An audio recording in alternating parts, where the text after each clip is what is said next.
Good day, guys, and welcome to another episode of Riding in Tandem. RIT, Riding in Tandem, RIT. With me, RM. And me, Elaine, at sa episode na to, subukan natin ang Toyota Yaris Cross SE HEV. Ano, ready ka na? Parati naman eh, tara na!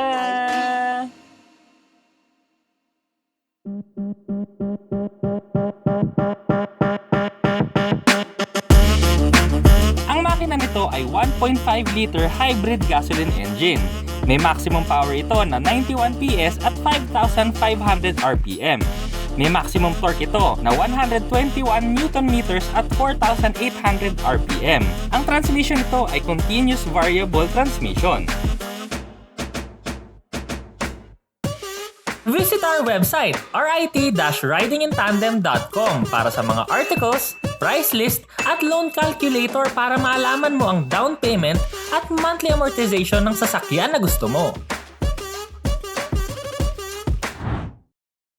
Kung naghahanap kayo ng sasakyan na madaling gamitin sa city, no, pangharabas nyo, pang araw-araw na matipid, nakakasya sa mga maliliit na kalsada, pero ready pa rin sa lubak-lubak at baha ng Metro Manila, napagandang subukan nyo rin tong Toyota Yaris Cross.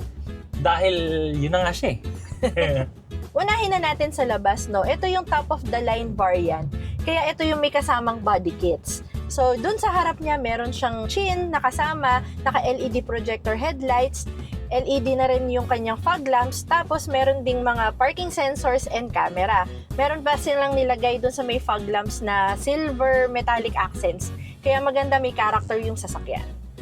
Oh, no, speaking of character, no, ito na nga siguro yung end ng mga boring Toyota cars. Kasi sa itsura pa lang nito sa unahan, di ba? Oo. Aggressive, na parang gwapong-gwapo talaga siya.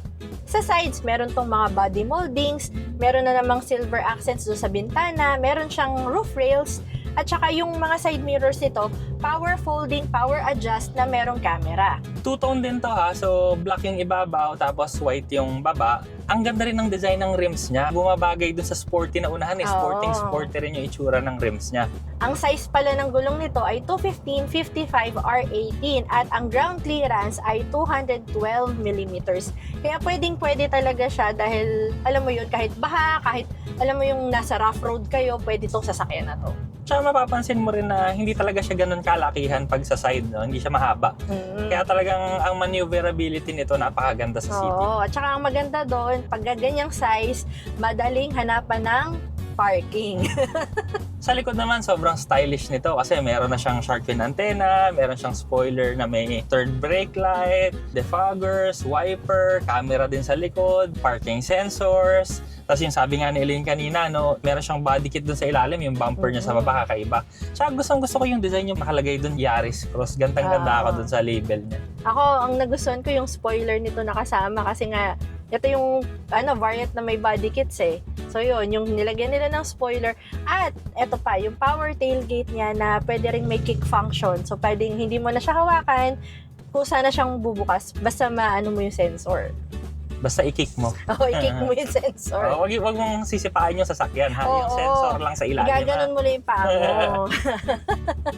Pagpasok mo naman ng interior, no, sporty sa labas, pero pati dito sa loob, iba, sporty yung manibela pa lang niya, no, leather wrap siya, tapos may mga thumb rest, tapos yung mga stitching niya makapal din hawakan, tapos ang daming mga pindutan, kaya akala mo talaga, papasang pang sports car.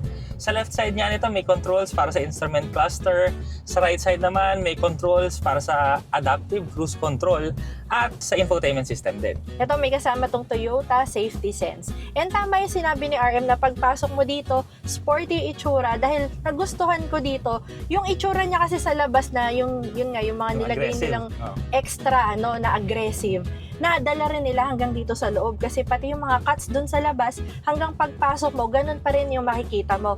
So, meron siyang mga soft touch materials, may mga leather, may mga blue na line, meron siyang piano black finish, may mga silver at saka gray metallic accents. Tapos ito, yung screen natin, 10.1 inches with Apple CarPlay, Android Auto, at saka nagustuhan ko, malalaki yung mga display niya at saka yung sulat. Kaya hindi ka mahihirapan magbasa. Tapos dun sa left side, nakahiwalay yung controls para sa home, yung volume, meron ding voice command, at hiniwalay din yung controls ng aircon nandito sa ilalim ng air vent. So, pwede mo i-control yung fan speed at saka yung temperature ng sasakyan. At kitang-kita yung hazard button, yung hazard switch. Kitang-kita dahil pula. Tsaka sa akin yung itsura kasi ng dashboard niya, meron siyang pagka PS5 vibe. Ayan. Yung parang may mga linya-linya pa kasi yung piano black finish, tapos may blue na line. So Oo. parang, di ba, may, ano siya, PlayStation vibes. So, sporty and fun yung feeling mo dito sa loob ng sasakyan. Parang nakakabata. Tapos yung instrument cluster pa nito, na hindi yung usual na may tachometer kasi nga hybrid to, no? So, ang nakalagay dyan, yung may charge, eco mode, tsaka power. Kung nag-charge, yun yung mga regenerative braking ka, eco, yan yung matipid na andar. At saka pag power, syempre, yun yung nagraratrat ka na. Pero syempre, kakain din ng mas maraming gas pag rumatrat ka. Ang screen size nga pala ng instrument cluster, 7 inches. Meron din tong wireless charging, engine start-stop button. Meron din tong dalawang USB, Type A tsaka Type C. Ang shifter naman nito may park reverse neutral drive at saka yung pang engine braking, may auto hold function at electronic parking brake. May dalawang cup holders na na-appreciate ko dahil meron siyang function. Pwede kasi siyang pang bote at saka pwede siyang pang cup. So yung pang cup, ayan, mababaw siya, tapos may pang-hug siya na ganon. Kaya hindi tatapon talaga yung mga drinks nyo dito. Pagka may dala naman kayong mga tumbler, meron din pang malalim. Kasi minsan, pagka masyadong mababaw, natatabig din yung tumbler. Tapos yan, may mga silver accents din. May compartment dito na merong 12 volts na socket. Sa ibabaw naman, syempre, naka-panoramic sunroof din to. Kaya talagang kung starry night, pwede kayong mag-star watching. Ang sound system din ito, naka-Pioneer siya. So, branded. Maganda tunog niyan, maganda. Nagustuhan ko rin pala no, na all black pala yung ano niya, yung design niya hanggang ibaba, hanggang mga door handles, lahat black. Kasi parang sa akin nakaka-relax pagka isang kulay lang yung nakikita ko. In fairness nagkasya naman ako dun sa likod, merong aircon vents, ISOFIX tethers, yung upuan sa likod, 60-40 folding din. Very useful, no? Kahit 5'8 ako at malapad ako, kasya pa rin ako dun sa second row. Kaso mga 4 na tao lang, kasi pagka kunwari 5 ako, hindi maalangan na. Pero malawag siya sa 4. Ang cargo space naman nito sa likod, no, surprising kahit na yung sasakyan hindi kalakihan, pero marami rin naman kayo mailalagay sa likod. Kasya yung large na luggage. Tapos yung floor niya, pwedeng 2 levels pa, pwede siyang ibaba, kunyari may mataas kayong ilalagay na bagay, pwedeng may 2 level kasi siya, so yung floor niya pwedeng pang ibaba. Tapos meron pa yung donut na spare sa ilalim. At may kasama rin siyang removable na cargo cover. At saka kung kunwari gusto mong gawin ng cabinet yung likod, maglagay ka ng extra t-shirt, sapatos, so pwede mong gamitin yung second layer lang. So yung malalaking gamit mo nandito sa ibabaw na layer, tapos yung mga damit mo, sapatos mo, extra shoes mo, makeup, or kung ano man gusto mong ilagay dyan. Yung mga maitatabi sa ilalim. Nandun sa ilalim naman siya. So, kamusta naman siyang imaneho? Siyempre, sporty yung itsura. Sporty rin kaya. Sa regular driving, napakaganda niyang gamitin. Basta relax driving ka lang. So, yan. Okay lang siya. Yan, parang ganyan. Pagka naman hinato mo, so ngayon kasi merong modes dito, no? So, may drive mode. So, merong eco or merong power, or pagka inon mo kasi parang regular mode lang siya, yung walang nakalagay na na eco or power. So ngayon pala ang gamit ko normal, so walang nakalagay na eco or power. So ito yung tamang-tamang andar ko lang sa city, yung hindi ako nagmamadali, gusto ko lang makatipid. Kaya namang overtake, oo. Tapos pagka binirit mo, so yan, no? Dahan-dahan naman bumibilis siya. Tapos pabilis naman siya ng pabilis. In fairness, yung handling maganda rin, ha? Oo. So hindi siya masyadong masayaw, hindi siya body roll, hindi siya dancer. So yan yung acceleration sa normal. So pag eco mode naman, ito eco mode, tapakan ko. So para sa akin kasi, no, kung gusto mo lang talagang magtipid, mag-eco mode ka. Pero most probably, kung gagamitin ko to, hindi ako mag-eco mode, magno-normal mode lang ako. Ngayon, i-power mode ko, para lang matry lang natin. So ngayon, power naman, try ko.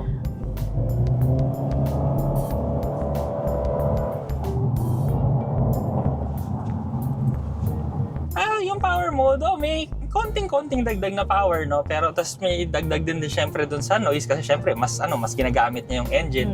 Pero para sa akin kasi, no, para dito sa sasakyan na to, ang bagay talaga sa kanya, yung normal mode. Kasi may power ka na, kaya mo nang overtake, tapos hindi siya yung maingay masyado. So yan, normal mode na ako ulit. Yun nga pala, no? So meron din tong EV mode kasi nga hybrid. So pag kunwari naka-stop ka at may na-charge siyang battery, so namamatay talaga yung engine niya. So hindi mo ginagamit yung gasolina, kaya mas makakatipid ka. Yun nga dahil nga yun sa hybrid system. Tsaka meron din siyang regenerative braking. Kunwari ngayon, bumibitaw ka ng konti sa throttle, tapos nag-charge na ng kusa yung battery gamit yung pagbe-brake natin. Sa pedal response naman, yung throttle niya, okay siya, yung braking, katamtaman, yung feeling nito yung hindi ka maninibago. So tamang-tama lang yung pressure mo, tamang-tama lang din yung braking power. Yung acceleration naman, okay lang yung acceleration. Pero syempre hindi naman to talaga performance car kasi tune to para makatipid ka sa pang-araw-araw na driving. Pero may power naman, tune talaga siya para makatipid ka. Ang Toyota Yaris Cross SE HEV CVT ay nagkakahalaga ng 1,690,000 pesos. Ito naman ang safety and security features. Maraming salamat po sa Toyota Motors Philippines sa pagpapahiram nila sa amin ng sasakyan. Dito na tayo sa segment na The Good And the Bad. Sa bad, para sa akin, yung pedals kasi niya, di ba, yung braking tsaka yung accelerator niya, okay yung pedal. Kaso hinahanap kasi ng paa ko yung footrest. Kasi wala siyang footrest, tapos yung paa ko parang sa wheel well lang siya tumatama. Mas gusto ko sana kung merong footrest. Pero sa totoo lang, may mga nabibili na mga accessory niyan, pwede ka naman maglagay na lang kung gusto mo. Ako naman, ang bad para sa akin, yung center console niya kasi may parang pader siya dito sa gilid. May mas malaki dito sa passenger side, pero doon sa driver side may konti din. So sa akin, parang mas maluwag sa pakiramdam kung siguro tinanggal na lang to. Tapos open na lang tong nasa gitna na yun. So walang tatamaan yung tuhod niya. Pero ang ganda kasing tingnan yung design kasi niya, ang ganda tingnan. Ako naman, malaking tao kasi ako so 5'8 ako, 96 kilograms. Medyo malaki tayong tao. Sinabi mo ba yung weight? Para alam nila yung lapad ko rin, di ba? Medyo malaki talaga. Yung sa space ko, okay lang naman dito sa ibabaw, yung shoulder ko, okay, headroom okay. Yung medyo mataba kasi yung pata ko talaga. So, ang nangyari, yung pata ko medyo hindi na siya nagagalaw, nakasayad na talaga siya dun sa pintuan tsaka dito sa center console. So, pero naman to, kung kunwari maliliit kayong tao or medyo sexy kayo, okay naman to. Kung ako sa inyo, test drive nyo na lang din para makita nyo. Upuan nyo, makikita nyo naman agad pag umupo kayo Kung okay sa inyo, hindi okay. Pero kung sa akin kasi, honest opinion, mas gusto ko yung Corolla Cross hybrid.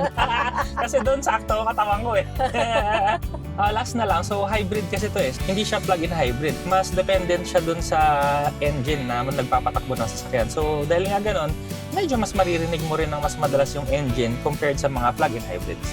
Goods na goods sa akin yung body kits na dito sa variant na to nakalagay. Kasi gumawa pa talaga yung sasakyan, nagkaroon talaga siya ng character. Pati yung interior niya sa akin kasi pasok sa taste ko. Gustong-gusto ko naman dito kasi yung styling nito sporty and aggressive So yung mukha ng sasakyan, yung likod niya, pagpasok mo ng loob, yung interior, talagang sporty. Kumbaga hindi siya boring car. Pag tinitigan mo siya, hindi siya boring car talaga.